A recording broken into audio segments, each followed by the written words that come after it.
Saudara, hari ini kita akan membicarakan isu yang sekarang masih hangat diperbincangkan oleh publik kita, yaitu tentang Israel.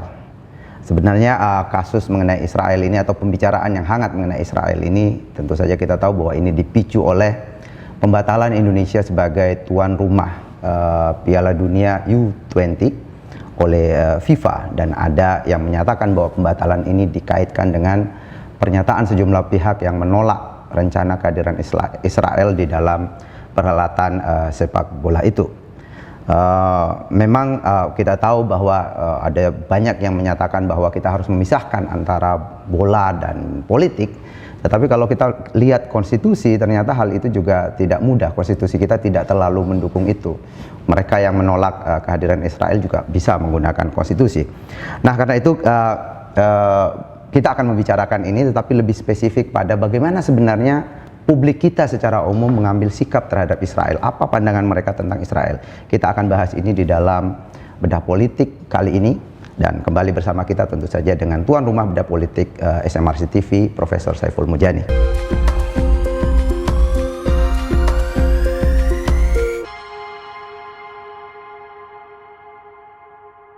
Pak Saiful, ini masih sangat hangat dibicarakan oleh publik ya, tetapi saya kira yang butuh kita tahu secara umum bahwa itu dibicarakan secara hangat. Sebenarnya masyarakat kita di dalam sikap mereka terhadap Israel itu sendiri bagaimana Pak Saiful, dan bagaimana mereka melihat misalnya konflik politik di sana Israel dengan Palestina dan seterusnya.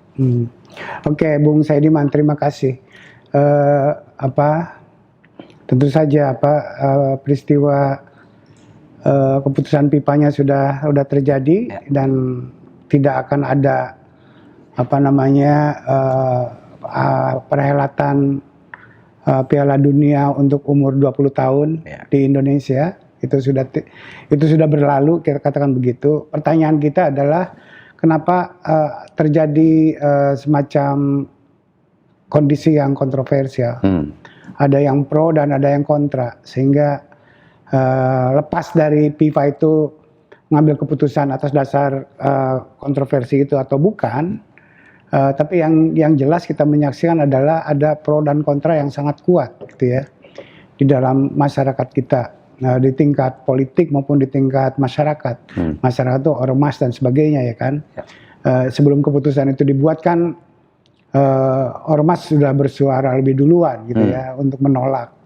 Jadi ini bukan soal bola kemudian, tapi ini soal masyarakat kita dan persoalan politik secara umum. Walaupun Anda tadi mau mengatakan bola dan politik itu terpisah, kenyataannya menjadi perbincangan politik kemudian, gitu. Apalagi dikait-kaitkan dengan Pilpres 2024. Itu kan udah sangat politik. Tapi kita tidak membicarakan itu. Tapi kita ingin melihat bagaimana sih sikap dasar dari masyarakat kita sendiri yang pro dan kontra begitu hebohnya tersebut, gitu, tentang Israel ini.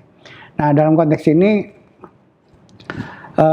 saya sebenarnya punya perhatian yang cukup panjang, cukup lama terhadap sikap masyarakat kita terhadap Israel. Pertama yang menarik buat saya adalah dari sisi masyarakat, ya, bahwa kita tidak tahu persis sebenarnya apakah keputusan atau kebijakan pemerintah yang tidak mengakui Israel itu cerminan dari sentimen masyarakat atau tidak, kira-kira kayak begitu. Kan kalau kita di negara demokrasi, sikap-sikap pemerintah itu juga harus berhubungan dengan sikap-sikap yang ada dalam masyarakat, kira-kira kayak begitu.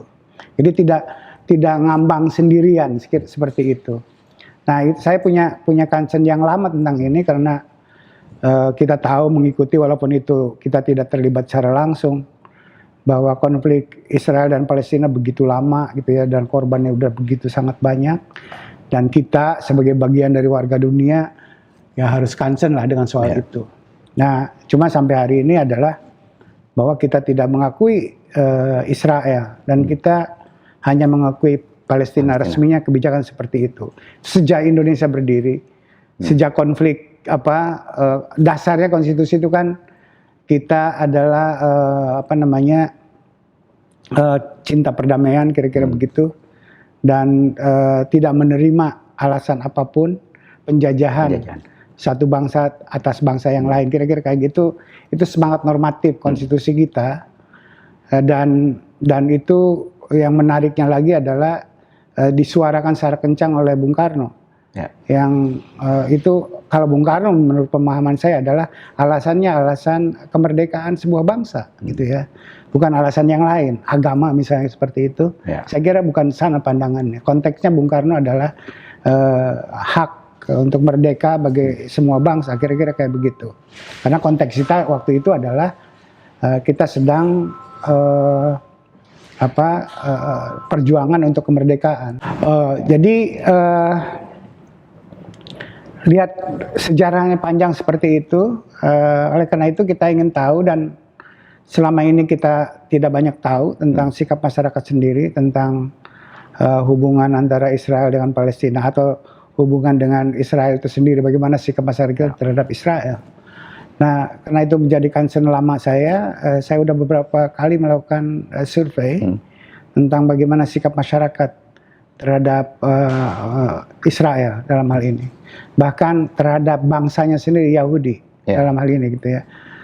Bukan hanya negaranya, tapi juga terhadap orang Yahudi sendiri. Saya melakukan studi-studi tentang itu. Satu hal yang ingin saya sampaikan kepada Anda adalah terhadap Israel sendiri, bagaimana reaksi atau sikap masyarakat kita, apakah positif atau negatif, dibanding kalau masyarakat kita bersikap terhadap negara lain. Dalam konteks ini saya punya survei tahun lalu sebelum ada kehebohan ini, jadi belum ada pemicu apa-apa, jadi ini asli. Kira-kira begitu, masa masih normal begitu ya, dalam tanda kutip gitu ya. Dalam keadaan adem tentrem kayak begitu. 2022 adanya COVID kan, kira-kira kayak begitu. Tidak ada perdebatan tentang akan kedatangan tim Israel untuk main bola di negara kita gitu ya. Nah, saya punya pertanyaan yang kurang lebih mewakili perbedaan latar belakang peradaban negara-negara tersebut gitu ya, untuk membandingkan sikap masyarakat kita. Saya punya hipotesis bahwa suka dan tidak suka pada sebuah negara itu dipengaruhi oleh kesamaan dan perbedaan latar belakang peradaban. Jadi di sini saya bandingkan Israel itu peradabannya dalam studi tentang peradaban di dunia itu dibedakan antara peradaban Islam dengan Israel. Israel itu masuknya Judeo-Kristiani, gitu ya, dekat dengan negara-negara Barat sebenarnya ya, yang Kristen dalam hal ini. Itu lebih dekat. Walaupun sama-sama lahir di Timur Tengah. Di Timur Tengah, tapi Arab itu satu peradaban sendiri dilihatnya. Misalnya dalam studi The Clash of Civilization-nya Huntington itu dibedakan. Ini peradaban Islam, kemudian peradaban Judeo-Kristiani. Peradaban Judeo-Kristiani itu diwakili ada Israel, gitu ya. Yang Kristennya saya ambil negara yang paling besar, negara yang penduduknya Kristen itu Amerika Serikat, dan termasuk negara yang besar berpengaruh di dunia. Kira-kira saya bandingkan itu. Dan kemudian peradaban yang lain adalah India, gitu ya. India itu peradaban Hindu dalam hal ini. Itu juga peradaban besar gitu, dan India juga negara yang besar.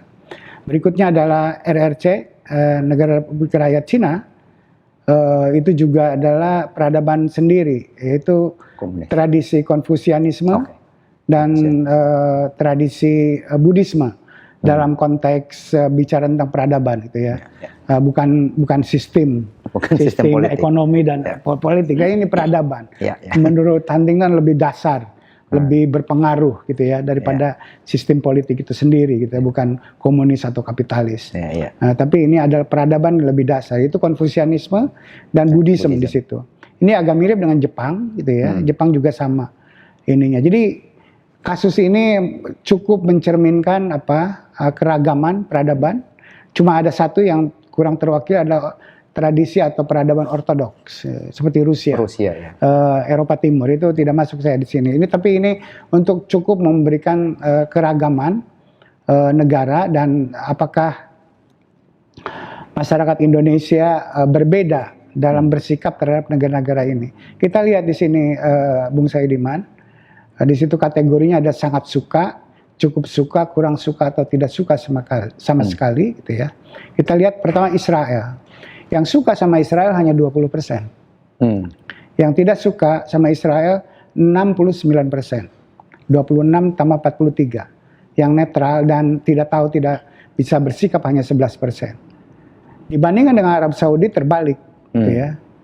Yang sangat suka dan cukup suka terhadap Arab Saudi itu 87%.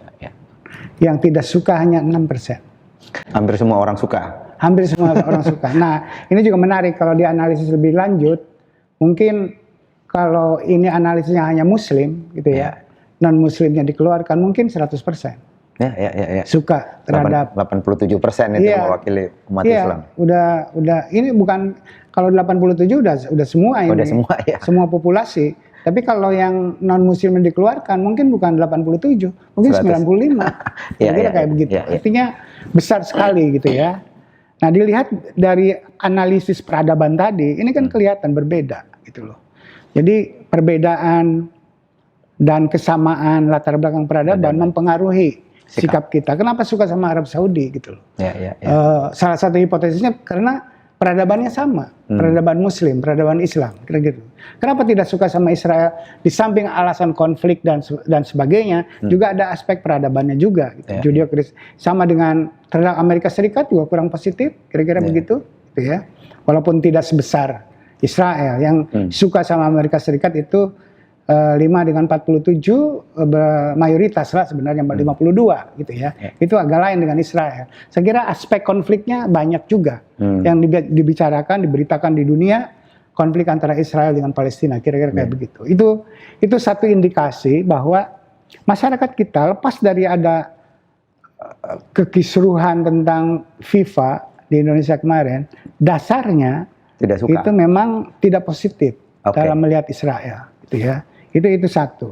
Nah, kemudian berikutnya adalah setelah sikap positif dan negatif, kita melihat bagaimana masyarakat Indonesia melihat konflik Israel dan Palestina di sini ya. Jadi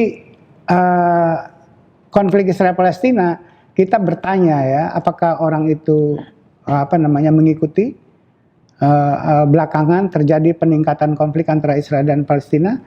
Nah, ini juga survei 2021 Bung Saidiman. Jadi jauh sebelum peristiwa FIFA kemarin. Jadi sikap aslinya seperti apa? Kira-kira kayak begitu Bung Saidiman. Kita menemukan di sini bahwa totalnya 84% mengikuti, tahu ada konflik antara Israel dan Palestina ini. Nah, kemudian bagi penduduk kita umumnya mayoritas 68% melihat bahwa bukan 68%, 58% maaf, 58% melihat pihak Israel lah yang salah dalam konflik ini, itu yang harus dipersalahkan. Yang menyalahkan Palestina itu 10%, kira-kira begitu. Dan salah keduanya itu kalau semuanya yang merah itu Bung Saidiman itu hanya 12%. Gitu ya. Jadi mayoritas penduduk Indonesia yang menyalahkan Israel dalam soal ini, gitu ya. Jadi kebijakan pemerintah ini konsisten sejauh ini ya.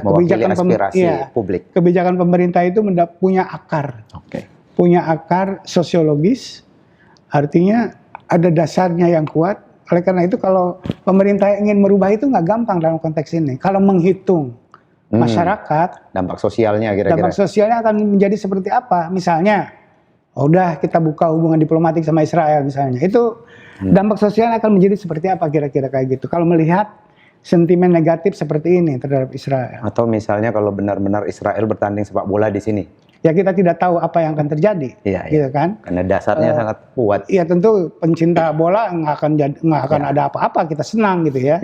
Tapi kan kita tidak tahu kalau melihat potensi seperti ini apa yang akan terjadi kan kira-kira. Menjelang pemilu pula. Menjelang pemilu pula gitu ya. Jadi kita tidak tahu lah persis seperti itu. Tapi intinya adalah lepas dari akan ada pertandingan FIFA di sini, sepak bola umur dunia umur 20 tahun, ada itu atau tidak, dasarnya masyarakat kita memang punya sentimen yang kurang positif terhadap Israel, ya.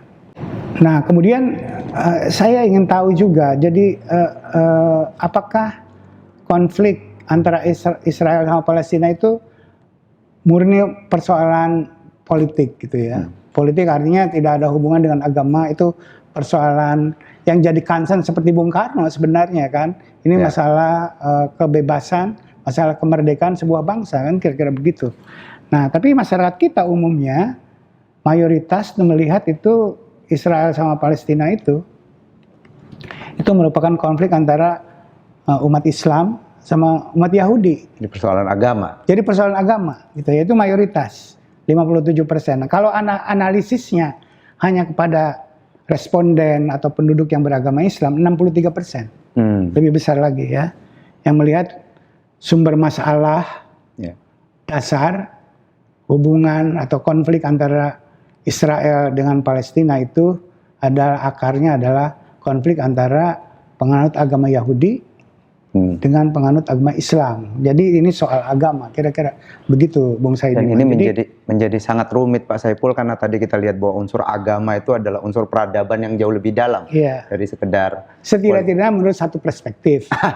Kalau orang yang tidak percaya pada peradaban atau kebudayaan semacam itu, ya enggak juga, kira-kira begitu. Tapi tadi pada tapi datanya menunjukkan itu. Iya, menunjukkan itu. Misalnya lebih suka pada Arab Saudi, sementara yang satu sistem dengan kita, Amerika Serikat, Jepang atau India itu lebih di bawah. Padahal kita sama-sama negara demokratis misalnya. Iya, betul.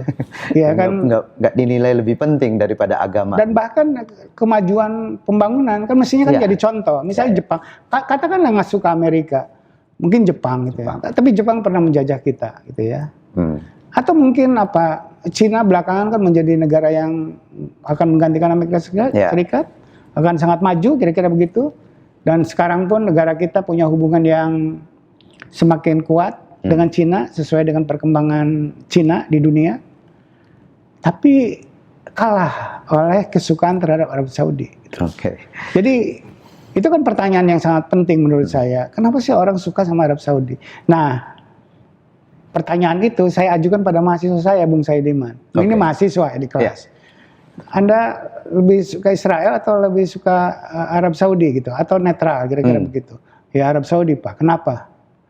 Iya, pusat agama Islam ada di situ. Jawabannya begitu, ini mahasiswa loh. Lebih gitu dekat ke surga kayak. Saya tidak tahu. Pokoknya Ka'bah ada di sana, agama Islam, Nabi lahir di sana.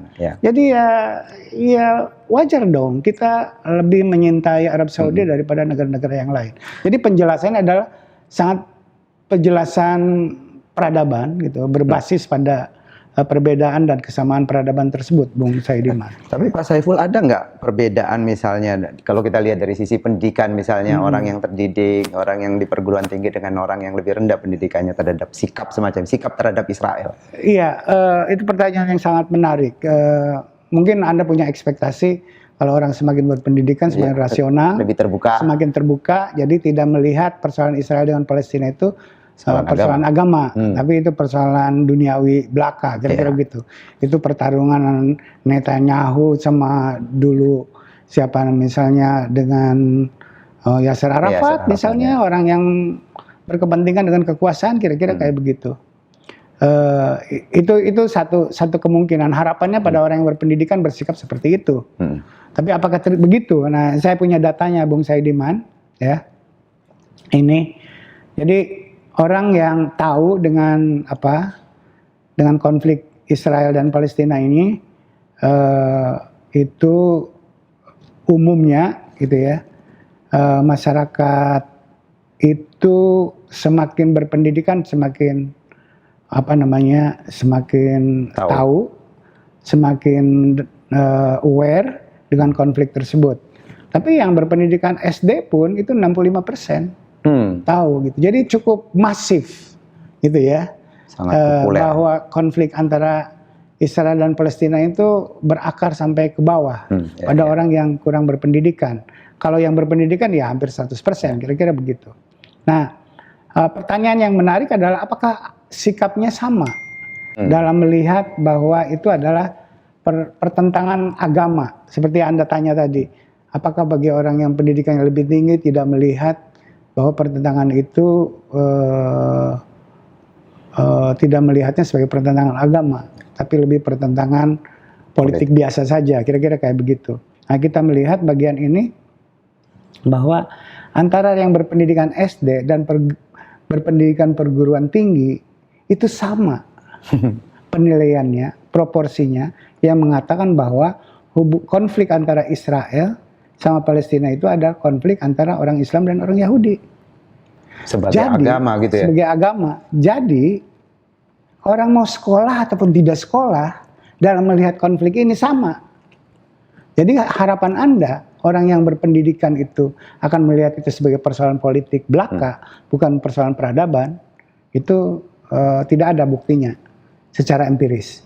Orang yang SD 68 setuju bahwa itu konflik agama. Terus yang perguruan tinggi 68 juga. Jadi apa artinya? Sekolah nggak membantu untuk membuat orang beda dalam bersikap dalam kasus konflik antara Israel dan Palestina. Walaupun sebenarnya cukup sering kita mendengar pejabat-pejabat di Palestina menyatakan bahwa ini bukan konflik agama, ini politik. Iya, betul. Tapi kenyataannya yang mengambil itu bagi yang berpendidikan tinggi dan SD 32%. Ada gitu ya yang mendengar itu, tapi umumnya tidak dengar dan tidak percaya gitu ya bahwa itu adalah konflik antara Yahudi dan Islam, kira-kira begitu. Kalau saya tanya sama Anda, akarnya dari mana gitu loh? Ya. Orang punya pandangan bahwa konflik itu adalah konflik antara orang Yahudi dan orang Islam. Gitu.